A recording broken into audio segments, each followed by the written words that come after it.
Far from Beijing and Shanghai lies a completely different side of China, one of the country's poorest provinces, yet also one of its most diverse.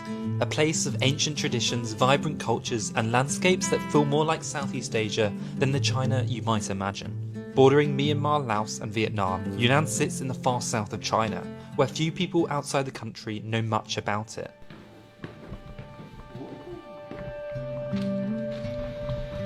We started our journey through the province by waking up to a magical sunrise in one of the most unique places we've ever seen. The Yuyang rice terraces, perfectly golden in the early September sun.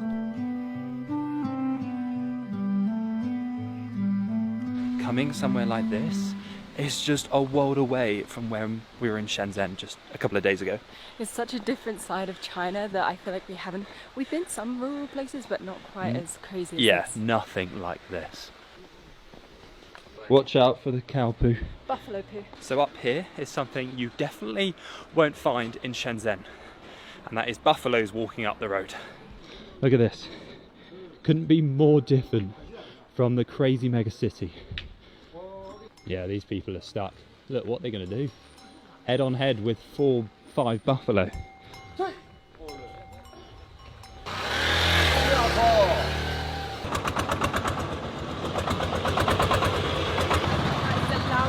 I've had in ages because literally everything in China is electric.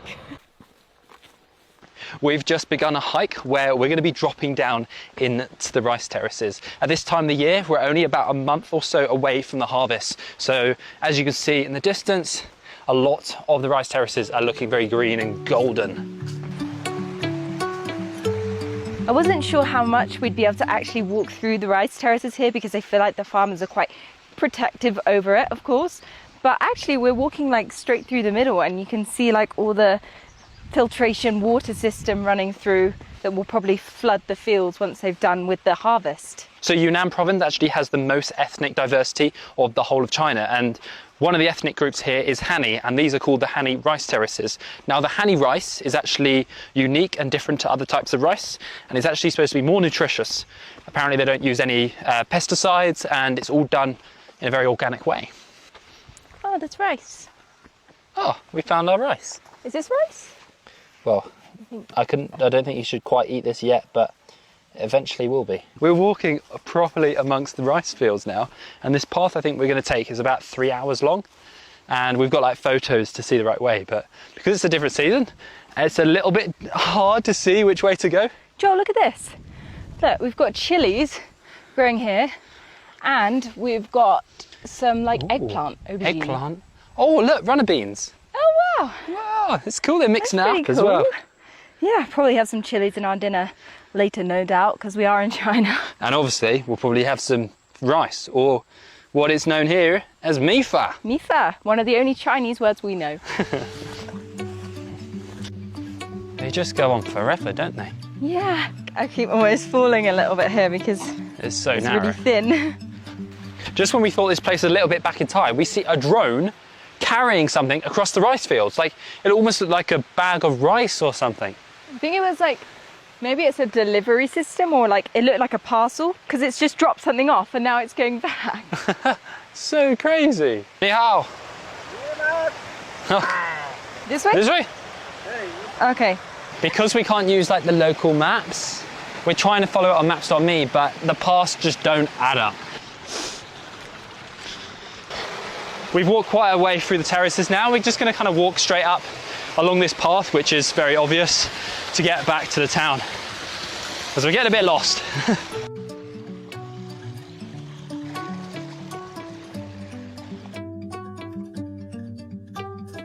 We've just had a shower and cleaned up after that hike, and now we want to show you the room because this place is definitely worth staying in. Here we are. We are staying at Jackie's guest house, and Jackie is the owner, and he actually speaks like almost perfect English, which is great for us because this place is confusing. But also this room is amazing, and we've got a great view over the rice terraces and of the beautiful town around. And if you look down here, you can just see one of the locals on top of the traditional Hani thatched roofs. I saw him put out the corn earlier today to dry, and now he's like collecting it. I feel like today we've been looking for like the best view of these rice terraces, and honestly the view from our rooftop here at the hotel is probably my favorite because you can see this beautiful town in front of it and it's just so unique. These houses here are actually called mushroom houses, and they've got like these thatched roofs, almost like we used to have in the UK, and then brick walls. I actually really like these mushroom houses. I think they're really, really cool. I've not seen these before. I don't know why they're called mushrooms. Maybe have they got similar texture? They kind of look like a mushroom. A little bit. A little bit. Spanning over 40,000 hectares, these terraces have been carefully cultivated for more than 1,300 years. What makes them truly remarkable is the ingenious water management system the locals developed to keep the fields thriving, a system that's still in use today. After a couple of days exploring the rice terraces, we made a stop in Jianshui to explore its old town. We've just arrived in Jianshui, which is famous for having an ancient city, and that is exactly where we are right now. It was built in the 14th century, but I think it's been like redeveloped because it doesn't look super old in places, but it's very cool here. It looks in very good condition for something that's 14th century. No, thank you. Pomegranate, it's okay. Okay. I don't know what you're saying. Oh, we don't speak Chinese. I don't know, but 谢谢, thank you. I like your hat. It's good. No. Okay. 谢谢, bye-bye. It's funny because they seem to love to gift us fruit here. Like earlier we got gifted a mango by our hotel owner, which we can't even eat because we don't have knives or anything, but they seem to love to give us fruit. And they always speak to us in Chinese like we understand, and we definitely don't. We just smile and wave and say 谢谢. I've seen quite a few people playing these different checker games, but it's all in Chinese and like Chinese characters on them. So I have no idea what it is, but it's so interesting. They seem so engrossed and everyone comes and watches them, don't they? So behind me here is the Chaoyang Tower, and apparently it looks like the one in Tiananmen Square. It's a very similar archway, but it's obviously a lot smaller than the one there because Tiananmen Square is absolutely huge. It does look cool, doesn't it?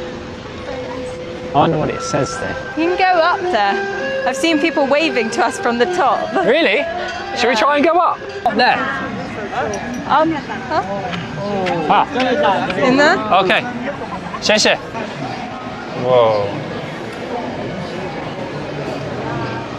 That was so interesting. So that guy had like a makeshift bong, which he made out of a plastic bottle, and then he was smoking. I guess it was tobacco. I honestly don't know much about smoking and all that stuff. Try and get up here then. Can we get up through these gates? 你好.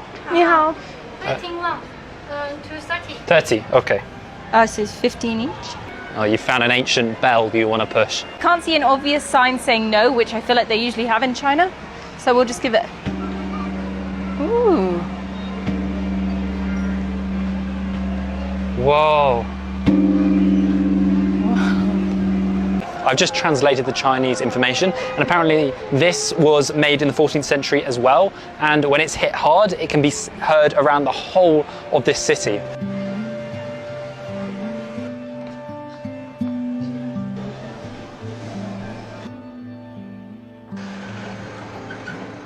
Our time in Jianshui was short, but allowed us to see just how much the culture here differs from China's major cities that we've experienced previously. So we're jumping on the high-speed rail for I think about 6 hours today to get right up towards the north of this province. The high-speed rail took us all the way to Linjiang, one of the most popular tourist hotspots in the region. We have just walked up this hill, and it's suddenly the sun's come out and it feels so much warmer, and I think we're going to have a view over this ancient city. I'm also starting to feel the altitude quite a bit as I'm walking up the stairs. It's like 2,400 metres, and because it comes sea level, it feels quite a bit, doesn't it? It does. Together or Together. Together. we change or Alipay? okay. Alipay. Your English is good. Yes. It's good, it's good. My Chinese, none. 谢谢. 谢谢. 70 yuan. which is about £3.50 each, which is, it's not too bad to be fair. They're Lion Hill Scenic Area. tired. I thought you were about to hug a tree. I was, because I'm so tired from the lack of oxygen. Look at the views. This is so cool. Whoa. Wow. The rooftops are all like matching perfectly, Yeah. like grey.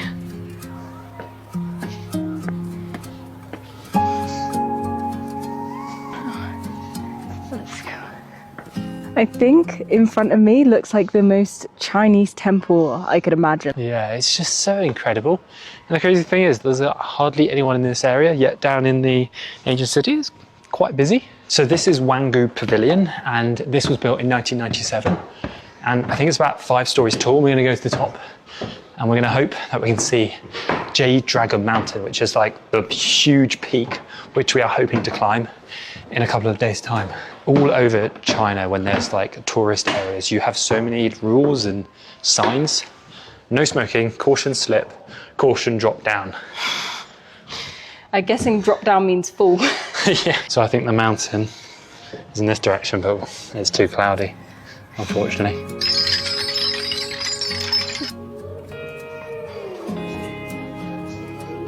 Wow. 谢谢. That looks incredible. That looks so good. I think I've got ice cream in my matcha. That's kind of cool. This is coffee beans, which actually come from Yunnan. And Yunnan is basically the epicenter of Chinese coffee. I think 98% of all the coffee beans in China come from Yunnan. And it's all Arabica, so it's very, very high quality. Apparently a lot of Starbucks in the US actually import coffee from Yunnan. So if you've had a Starbucks before, chances are it's come from here. The architecture here is so cool, and it's such a unique place. We haven't really been to somewhere quite like this in China. This is one of the more quiet streets, but a lot of the streets feel extremely just built for tourism, for local tourism, and a little bit like a Disney park, like lots of places in China. There's a dog fight going on. They have a lot of these massive, fluffy mountain dogs here. Linjiang feels like a place where history has been carefully preserved. Its cobblestone streets, wooden canals and traditional Naxi architecture makes it feel almost frozen in time. The next morning we took an early bus ride to the Tiger Leaping Gorge to experience what might be one of the most beautiful hikes in China. We're gonna get there at some point. Hopefully.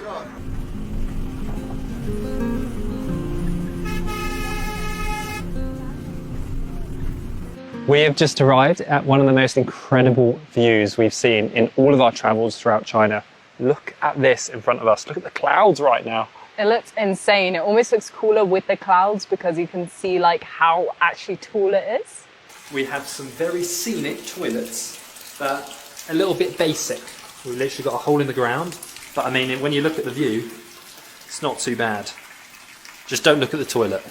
Now we're going to be starting a hike all the way along the Tiger Leaping Gorge to like the bottom, where we'll be picked up later today. And this section of the hike is supposed to be one of the best in the whole area. And it's going to take about 2 hours to decline down the mountain, but these views in front of us, so crazy, isn't it? There's poop all over the floor, but I don't know what animal it's from. Must be from deers or something up there. I can't believe how big this village is. Like, there is so many guest houses, there's different restaurants and stuff. Found our first pizza oven in China. That is huge. It can't just be for pizzas. No, I doubt it's actually a pizza oven because I don't think pizza's huge here. We haven't really seen any pizza in China. The only thing we have seen is durian pizza, which I definitely wouldn't be a fan of. Joel, okay, if you know me, you know I have a very big fear of spiders. And one thing I don't like about China is they have a lot of spiders. They've got these certain black and yellow ones. I don't know if you can see this whole area is crawling with them. There's got to be at least, wow. There's got to be at least 20 there. Like, there's so many.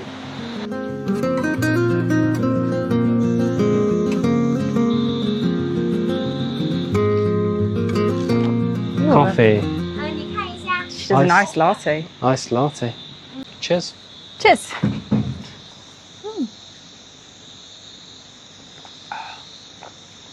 I didn't expect to have a iced coconut latte on top of this mountain. You can see the sun peeking in. Yeah, I might need my sunglasses soon. Cool. That was a nice little stop off. It's starting to get a bit warmer as well. I think we must be at a lower elevation, but our phones won't show us because our SIMs aren't from China, so. The clouds are starting to rise and like come off the mountains now, and we didn't actually realise how flipping tall these mountains are. Now, apparently, this is one of the deepest gorges in the world, and from the very peak to the base of the river is 3,800 metres at the tallest point, which is just mental, isn't it? It's crazy. That's like 3 times the tallest mountain in the UK. Oh, there's a little puppy. Okay, Tina's guest house, so we must be this way. Hello, mister. Hello. He's a cute little puppy, isn't he? Puppy. I'm not gonna lie, I think both Joel and I expected this to be a bit more of a rural kind of nature hike. And there's actually quite a lot of buildings around and a lot of tourists. There's been quite a few almost tour groups. I've seen a guy in a full-on Gucci tracksuit. He doesn't really look like he's ready to hike, so it's not exactly what we expected. These views are actually insane. The reason this place is called Tiger Leaping Gorge is the story goes that at the narrowest point, which is like 25 meters across the river, a tiger was known to jump across it when he was trying to escape hunters. Unfortunately, there's not any tigers around this area anymore, but that's why it's called Tiger Leaping Gorge. You're right over there? I'm just taking in the views. Good. Wow. Woo. Woo. Oh. This scenery is insane. I nearly fell down the mountain. Yeah, I don't know if you saw that. Don't do that. Ni hao. Ni hao. Hao. Ni hao ma. Ni hao ma. Oh, nice to meet you. Ni hao ma. We're now coming up to this waterfall. Hopefully we don't get too wet. But, oh wow, I've just seen more of the mountains are coming out now. Could be a bit slippy.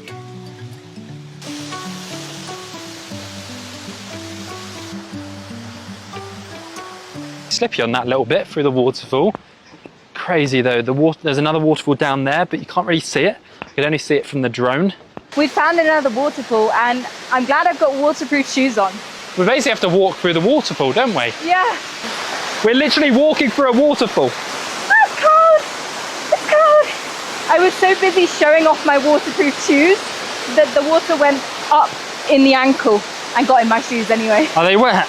Yeah, my socks are wet. Oh no. We've got a goat on the side. You scared of the goat? Yes. He's all right. There you go. He probably just wants some food, doesn't he? Yeah. We've begun descending down the gorge now, and the sun's come out. It's actually getting quite hot, which is surprising because I thought we were at altitude. But I don't really know what altitude we're at because I think our phones rely on Google Maps, and obviously Google Maps doesn't work here, so it doesn't say what altitude we're at. Tina's guest house. More goats. Is that a baby goat? Aww.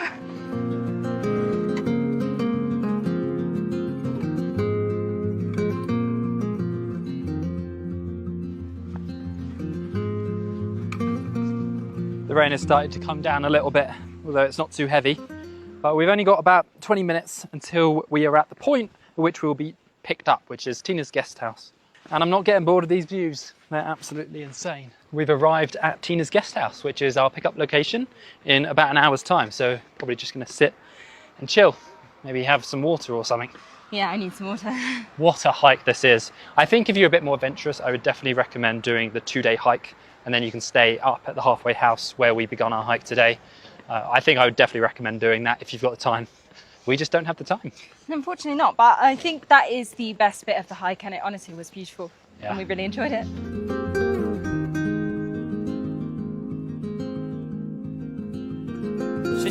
Bye-bye. We have arrived and it's like 7:15 and this place is so busy. It's like a theme park already. It's so early. I thought we were going to come and avoid the crowds.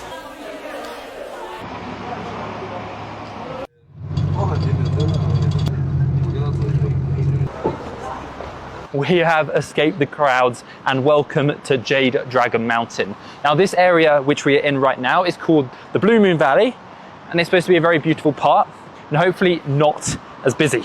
For now, anyway. The funny thing is, Joel's like, oh, we're at Jade Dragon Mountain, and we actually have no idea which direction it's in because it's so cloudy that we can't see any mountains. And as you can probably see, it's raining.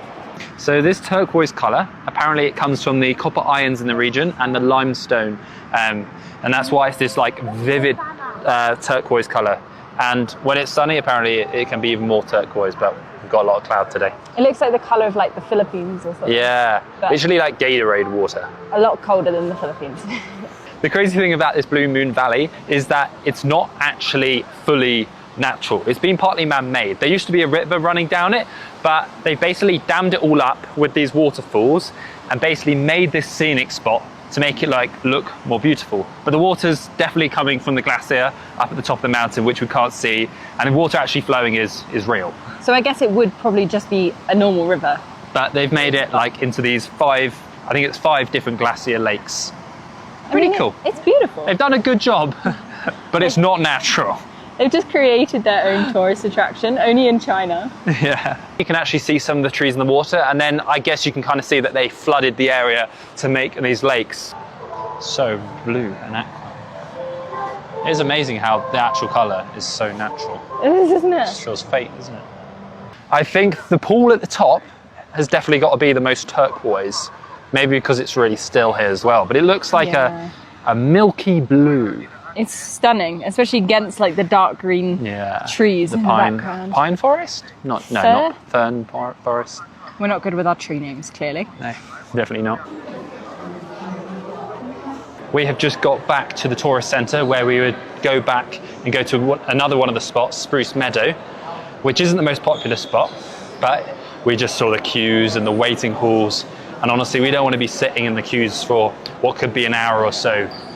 The other most popular one, the glacier, can be waiting hours of up to 3 hours, and we're not here in the nature to be waiting around for hours. I mean, I'd like to go up the mountain, but I don't want to wait 3 hours for a busy cable car to be surrounded by 10,000 other people. I think we're going to end our trip here very short because it's only like 10:30 a.m. and we're going to head back to the city now. Our time in Yunnan has shown us a completely different side of China, one of diverse cultures, breathtaking landscapes and traditions that have been preserved for centuries. It's a side of the country far removed from the fast-paced megacities, and one that gave us an experience we'll never forget.